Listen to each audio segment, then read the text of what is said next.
Today we're going to be talking about something I would rather not talk about, but unfortunately there's a media blackout on this subject.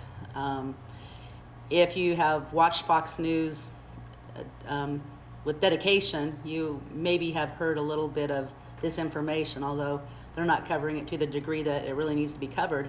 And that is something that Project Veritas uncovered. ABC News killed an interview with an accuser of Jeffrey Epstein.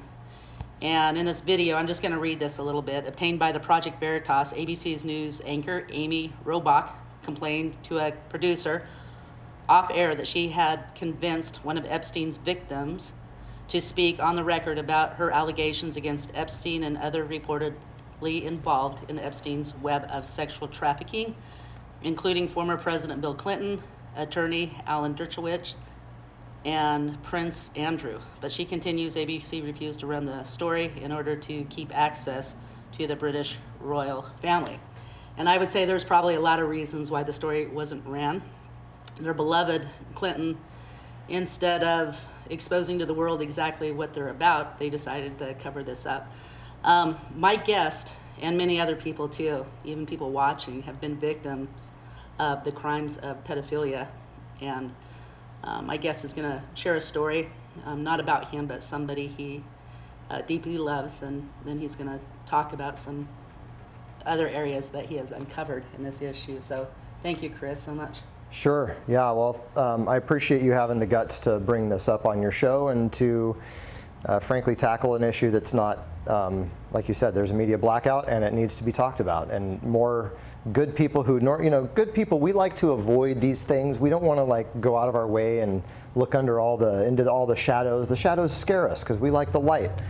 And so, but I think if more people were to start, paying attention to this and start, really checking themselves, their own hearts, and the TV shows they're watching, and the kind of information that they're allowing into their minds, into their souls, I really think that they can start to see why this is such a big deal. Mm-hmm. What really woke me up to this was my mom. About a year before she died about 10 years ago. She told me a story about ritual abuse that happened to her. And when I say ritual abuse, I mean ritual, what a lot of people would refer to as satanic ritual abuse that included sexual abuse. It included being tied down to an altar. It included multiple men forcing themselves on her. It included her father, who was a 32nd degree Mason, continually abused her throughout her life. And so, but when my mom told me this story about her experience inside of a cave, that's what really got my attention. And I'm not going to go into a lot of detail with that, but inside of a cave, she was molested ritualistically on an altar in front of an audience and for the pleasure of these entities that they were calling forth during the sacrifice. So, and I know that my mom's story is not unique, unfortunately. Mm-hmm. I've talked to a lot of people who have had kind of similar stories or know people with similar stories too. Me too. And the reason why we're doing a show is for those victims. They don't have a voice most of the time. And when they do bring it up, even at church, most people just don't want to believe them. Most people don't want to talk about it. It's very uncomfortable for them. Well, we need to talk with them about it. This is the most painful thing that could happen to anybody. And yeah. It's happening. It's happening now. It's happening in Yamhill County, as we both know.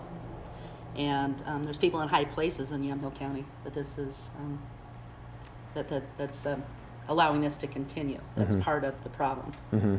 I've had a friend killed through these people, and I have talked to other people. Mm-hmm. So anyway, this cave, can you talk about this cave?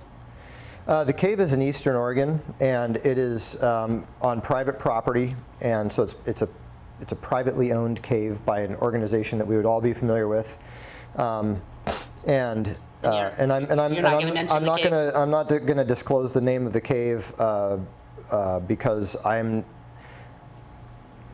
of the lack of physical evidence that I have. All I have is a story from my mom, mm-hmm. and I don't want to implicate people that may not be guilty of a crime by being associated with a group. So I'm going to just say it's in Eastern Oregon, and it's a really amazing place, and there's lots of tours given and everything else, but there's a dark side, and there's a lot of rituals that go on in this place, and by the owners of the cave. They allow it to happen, they perpetuate it, and it's still going on today. They still have various activities, if you will, in this cave. And so how do you know, without naming the name of the cave, you must have done some research? I've done some research on it, and I've been there myself. I've seen the inside of the cave. I haven't seen the chamber that allegedly exists, but it's it doesn't sound like a very fun place for the people who get dragged down there.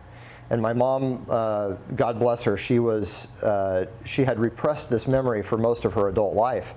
As I can't blame her. I mean, what a traumatic thing to happen to a young girl who really was just an innocent person, you know, who was forced into this just awful circumstance.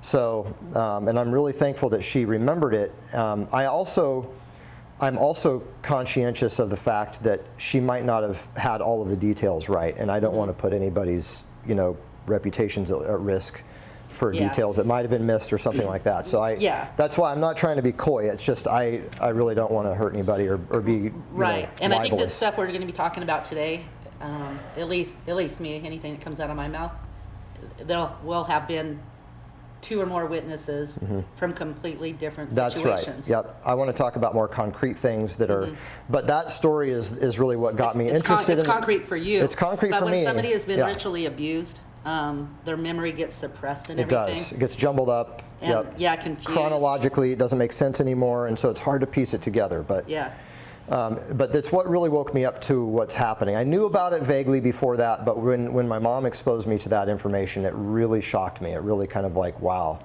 Was she a good mom growing up? She was awesome. Yeah, she was kind of an ideal mom. I'm a preacher's kid. She's a preacher's wife, and you know we had the happy little family for the church and everything, which of course was.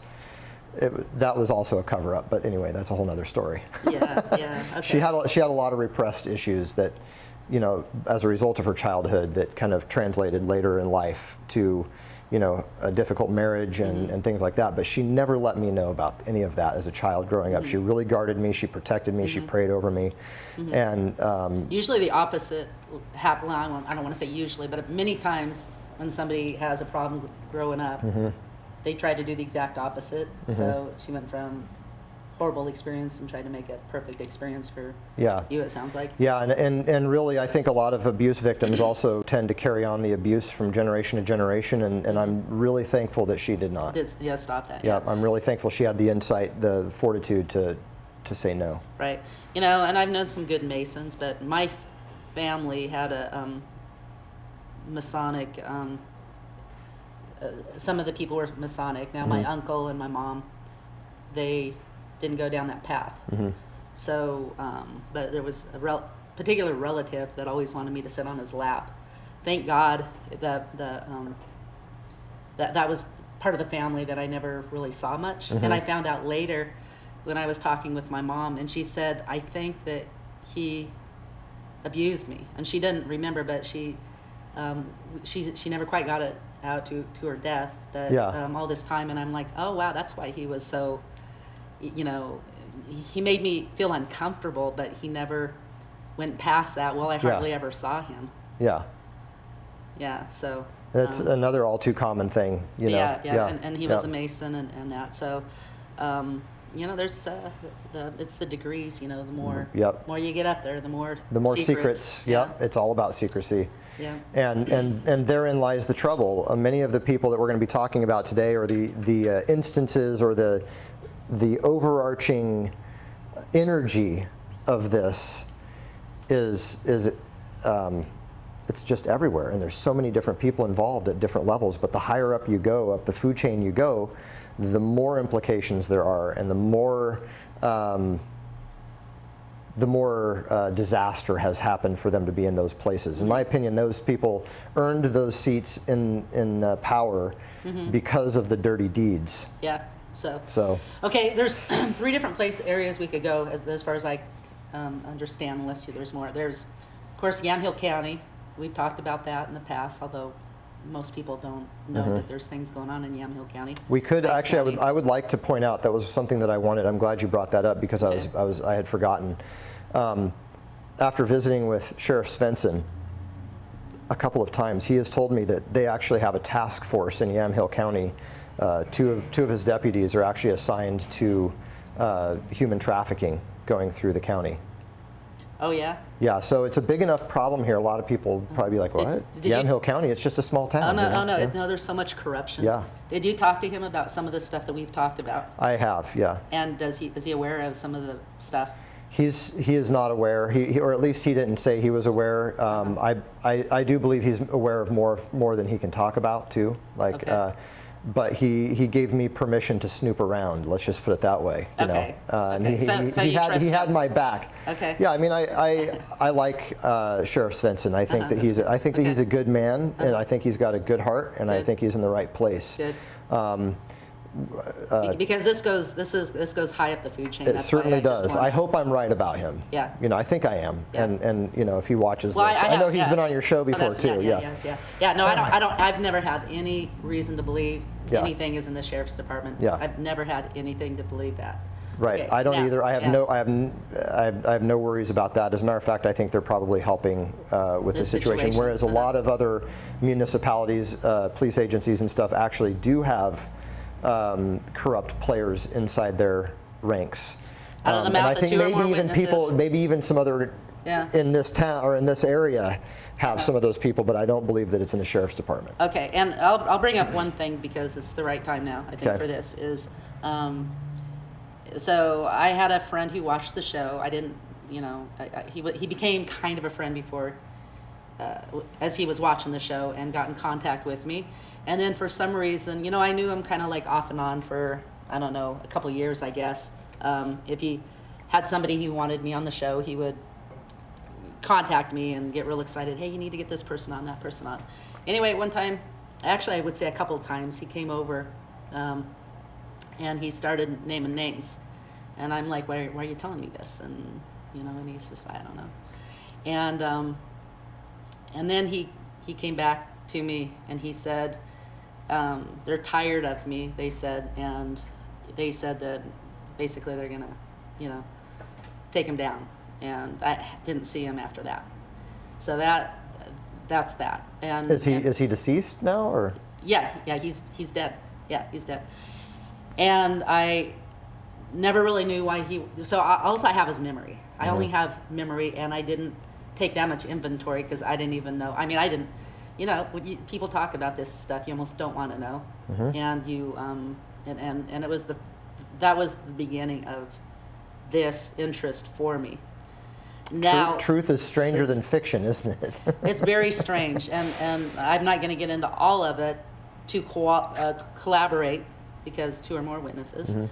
So a lady came to see me one time,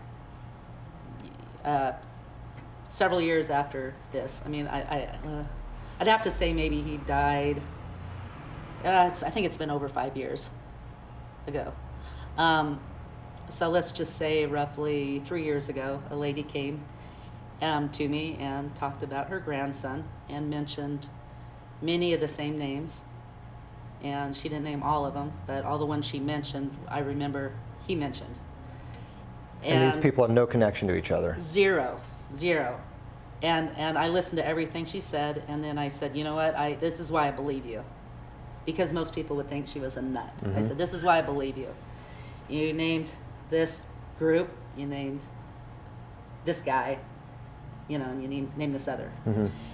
And which I'm not going to name right now. I mean, it's so bad. But what I do want to encourage people, the reason I'm even talking about it here in Yamhill County, I want to encourage you to come and talk to me, because I'd like to. There are people here some, that are interested in helping. Yeah. Yeah, we're very interested in helping. Absolutely. And we're interested in taking your testimony. Okay. Yep. So, so continue on now. All right. Well, one of the things that's fascinating to me about this issue is how old it is. And you can go back and study history in all kinds of cultures around the world, and throughout the millennia, you find examples of this rearing its ugly head. Without getting too far down the rabbit trail of societal philosophy, I would say that, generally speaking, when a society has reached the pinnacle of wealth and laziness and opulence, these things generally start to crop up again and start to rear their ugly heads again, because we lose vigilance. Because in America right now is very much like Rome before it fell. And Rome was absolutely immoral and absolutely depraved in its general thinking. Not saying that any one person in Rome, that like the general person was just kind of going along with life, right? Well, what was life back then? It was depraved. There was many, many things that they were doing, the worship of Saturn and all this other stuff that was, these various things. And they threw Christians in the lion's den. Right, Christians in the lion's den, children in the lion's den. And people just watched it. And sacrifices, yeah, I mean, all kinds of crazy stuff. Blood sacrifices with children. You look at the ancient Mayans and the Incans, you look at all these things. They reach the pinnacle of their opulence and their wealth, and then all of a sudden they crash and burn. Well, what causes that? And I think it's the worship of child sacrifice that causes that. I think it's the degradation of society that gets so far down that anything goes. And when anything goes, what starts to happen is they start to sacrifice children, as in like our abortion system today, I think, is a classic example of child sacrifice. And not bring out, there's a lot of women watching that have had abortion and without any understanding and knowing. Yeah, that's a nuanced statement. That is not against any one person. I think there's a lot of people. And we do need to talk about it. Yeah, but God absolutely forgives you if you ask Him, and you'll see your child again. Absolutely, so, and I hold no judgment. My mom was actually a counselor. She was at a crisis pregnancy center when I was growing up, and I have so much compassion for women who have been through those kinds of things.